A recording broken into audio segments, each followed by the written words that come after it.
नमस्कार, पेटपूजा and lifestyle चॅनलमध्ये आपणा सर्वांचं स्वागत आहे। आज आपण साबुदाणा भगर बटाट्यांपासून उपवासाच्या खुसखुशीत चकल्या बघणार आहोत।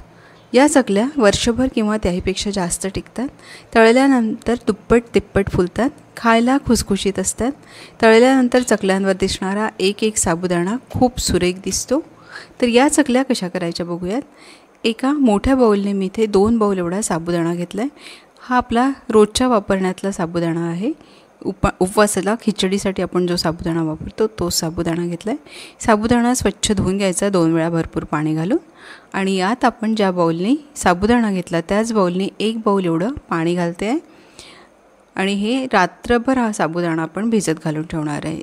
सकाळी घालायचा असेल तर कमीत कमी 3 तास तरी हा भिजत घालून ठेवायचा। उद्या बघूयात। दुसऱ्या दिवशी आपण बघतो आहे साबुदाणा छान फुलून आलेला आहे। सकाळी आपण चकल्या करायला घेतो आहे। तर हे बघा, साबुदाणा कोरडा झालेला आहे आणि छान असा फुलून आलेला आहे। एक एक दाणा छान असा टपोरा झालेला आहे। सोबतच बटाटे घेतले आहे, अर्धा किलो एवढे हे बटाटे आहे। बटाटे बॉईल करून घेतले। भगर घ्यायची आहे। ज्या बाउलने आपण साबुदाणा घेतला त्याच बाउलने 2 बाउल भरून आपण भगर घेतलेली आहे।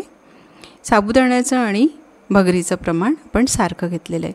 भगर आपण स्वच्छ निवडून घेतलेली आहे आणि भरपूर पाणी घालून 2 वेळा ही पण धुवून घ्यायची आपल्याला। याप्रमाणे पाणी घालायचं आणि हाताने थोडं चोळून घ्यायची आणि धुवून घ्यायचं, पाणी काढून घ्यायचं। तर सेम प्रोसेस आपल्याला 2 वेळा करून घ्यायची आहे। पाणी काढून घेतलेलं आहे आणि ही भगर आपल्याला शिजवून घ्यायची आहे। 2 बाउल आपण भगर घेतलेली, त्याच बाउलने आपण 4 बाउल पाणी घेतो आहे। जेवढी भगर आहे त्याच्या डबल आपल्याला पाणी घ्यायचं आहे। पाणी कमी जास्त लागू शकते, कारण प्रत्येक भगरीला पाणी हे सारखं लागणार नाही। पाणी बॉईल करून घ्यायचं आहे, झाकण झाकून लवकर बॉईल होतं पाणी। तर हे बघा, पाणी बॉईल झालेलं आहे आपलं। यात भगर घालून घ्यायची आहे। त्यापूर्वी मीठ घालायचं आहे आपल्याला। तर 1.5 चमचा इथे मीठ घातलेलं आहे मी। मिक्स करून घ्यायचं, व्यवस्थित मिक्स झालेलं आहे। आणि यात आता आपल्याला धुतलेली भगर घालून घ्यायची आहे। तर ही पूर्ण भगर मी यात घालून घेते आहे। भगर आपल्याला शिजवून घ्यायची आहे। ही छान अशी मऊ आपल्याला शिजवून घ्यायची आहे। पाणी जर लागलं तर तुम्ही मागवून थोडं पाणी टाकू शकता शिजताना, कारण प्रत्येक भगरीला पाणी सारखं लागत नाही। तर हे बघा, थोडंसं असं मिक्स करून घ्यायचं आणि ही झाकण झाकून आपल्याला शिजवून घ्यायची आहे। याप्रमाणे शिजू द्यायची तिला। आपली भगर अजून शिजलेली नाही, यात पाणी आहे। 5 मिनिटात आपण हे बघतो आहे। लो फ्लेमला मी ही शिजवून घेते आहे। आणि हे बघा, भगर आपली शिजली आहे का चेक करून घेऊया। तर दाणा छान असा शिजून आलेला आहे, हाताने मॅश होतो आहे। हे बघा, छान अशी भगर ही आपली तयार झालेली आहे। जर आपल्याला इथे कडक वाटत असेल तर थोडं पाणी अजून घालायचं। भगर झाकून ठेवून दिलेली आहे, गॅस बंद करून। मिक्सरच्या बाउलला 4 लाल मिरच्या घातल्या आहे, 1 चमचा मिरे घेतलेले आहे। तर याची आपल्याला पावडर करून घ्यायची आहे। इथे तुम्ही हिरवी मिरचीसुद्धा वापरू शकता। हिरव्या मिरचीचा ठेचा तुम्ही मिक्सरवर करून घेऊ शकता। हिरवी मिरची जर वापरत असेल तर मग लाल मिरची वापरायची गरज नाही आहे। तर हे आपलं पावडर तयार झालेलं आहे। बटाटे बॉईल करून घेतलेले आपण साल काढून घेतलं आहे आणि किसणीवर जाड भागावर आपण किसून घेतो आहे। सगळे बटाटे किसून झालेले आहे। सगळं साहित्य एकत्र करून घेऊया। साबुदाणा पण आपला छान असा भिजलेला आहे, हाताने सहज बारीक होतो आहे। कढईमध्ये मी सगळं साहित्य घालून घेते आहे, पण मला वाटत नाही कढईमध्ये आपण मिक्स करू शकू। तर हे आपण एका परातीमध्ये किंवा थाळीमध्ये काढून घेऊया। हे बघा, सगळं साहित्य मी एकत्र करून घेतलेलं आहे आणि हे आता आपण परातीमध्ये काढून घेतो आहे, कारण आपल्याला कढईमध्ये मिक्स करता आलं नसतं। यात आता आपल्याला आपण तयार केलेलं पावडर जे आहे, मिरे आणि लाल मिरचीचं पावडर, ते घालून घ्यायचं। मिरे घातल्यामुळे याला छान असा सुगंध येतो आणि छान अशी टेस्ट येते। पण तुम्ही इथे हिरव्या मिरचीचा ठेचासुद्धा वापरू शकता। इथे मीठ घालून घ्यायचं आहे आपल्याला। तर 1.5 चमचा मीठ घातलेलं आहे, कारण आपण भगरीमध्ये पण यापूर्वी मीठ घातलेलं आहे भगर शिजवताना। व्यवस्थित सगळं साहित्य मिक्स करून घ्यायचं याप्रमाणे।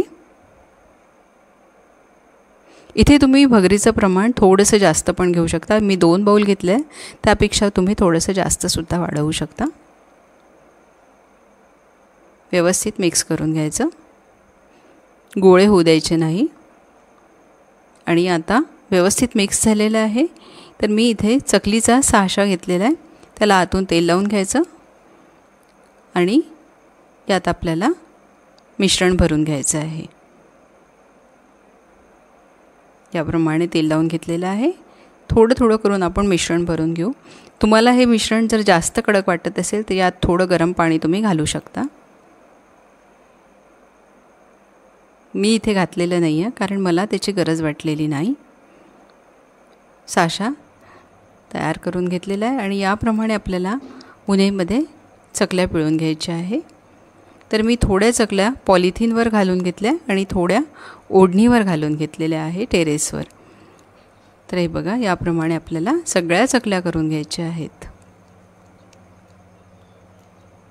व्यवस्थित पिळल्या जातात आहे चकल्या. जर चकली पिळल्या जात नसेल तर तुम्ही थोडंसं गरम पाणी त्यात मिश्रणामध्ये ॲड करू शकता. हे बघा, छान अशा चकल्या आपल्या पिळल्या गेलेल्या आहे. याप्रमाणे सगळ्या चकल्या पिळून घ्यायच्या आणि याला आपण 1 दिवस पूर्ण कडकडीत उन्हात वाळू देणार आहोत संध्याकाळपर्यंत. तर हे बघा, सगळ्या चकल्या घालून झालेल्या आहे माझ्या आणि या आता आपल्याला संध्याकाळपर्यंत वाळल्यानंतर बघूयात. तर हे बघा, संध्याकाळी आपल्या चकल्या वाळलेल्या आहे. कापडावरून थोड्याशा ओढून काढल्या की या निघून येतात आणि पॉलिथिनवर तेल लावलेलं असल्यामुळे त्या काढून घ्यायची गरज नाही, सहजच निघून येतात. या चकल्या मी 2 दिवस उन्हामध्ये वाळवून घेतलेल्या आहे. छान अशा या चकल्या आपल्या छान निघालेल्या आहे. पूर्ण निघालेले आहे, तुकडे पडलेले नाही. अगदी थोड्या चकल्यांचे तुकडे पडलेले आहे, तेही तुम्हाला दाखवते. पण जास्त चकल्या आपल्या पूर्ण निघून आलेल्या आहे. तर याप्रमाणे आपल्या सगळ्या चकल्या तयार झालेल्या आहे. तुम्ही बघू शकता, मी एक चकली तुम्हाला दाखवते आहे. छान अशा या चकल्या तयार झालेल्या आहे. सोबतच आपण तुकडे पण बघून घेऊया. थोडेसे तुकडे निघालेले आहेत. हे बघा, अगदी थोडेसे तुकडे पडलेले आहे. तर हे थोडं ना थोडं निघतच असते. तळून बघूयात. याप्रमाणे बघा, तेल गरम करून घेतलं आहे आणि गॅस मंद करून घेतला आहे, लो फ्लेमला करून घेतलेला आहे तळताना. तर छान अशी ही डबल टिबल फुलून आलेली आहे चकली. खुसखुशीत लागतात खायला. उपवासाला सहज करू शकतो आपण. मुलांना फावल्या वेळात सुट्टीच्या दिवसांमध्ये, आता उन्हाळ्यामध्ये घरी असतील मुलं, तर त्यांना आपण या तळून देऊ शकतो.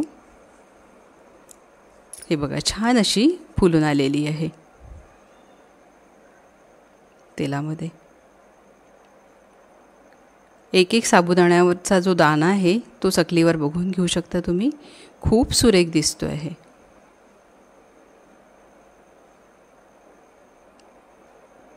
तर या आपल्या चकल्या तळून झाल्या आहेत. बघा, साबुदाण्याचा दाणा जो आहे तो दिसतो आहे वरती आणि हाताने सहज क्रश होते आहे. छान अशी खुसखुशीत आपली ही चकली तयार झालेली आहे. तर याप्रमाणे तुम्ही नक्कीच ट्राय करू शकता. या उन्हाळ्यामध्ये वाळवणीचा पदार्थ हा नक्की करून ठेवा. व्हिडिओ जर तुम्हाला आवडला असेल तर व्हिडिओला लाईक करा. जास्तीत जास्त तुमच्या मित्रमैत्रिणी आणि नातेवाईकांना शेअर करा. अजूनही सबस्क्राईब केलं नसेल तर प्लीज मला सपोर्ट करण्यासाठी सबस्क्राईब करा. सोबतचं बेल आयकॉन प्रेस करा, जेणेकरून येणारा प्रत्येक व्हिडिओ तुम्हाला पहिले पाहता येईल, त्याचे नोटिफिकेशन तुम्हाला येईल. पुन्हा भेटू अशाच एका व्हिडिओसोबत. थँक्यू.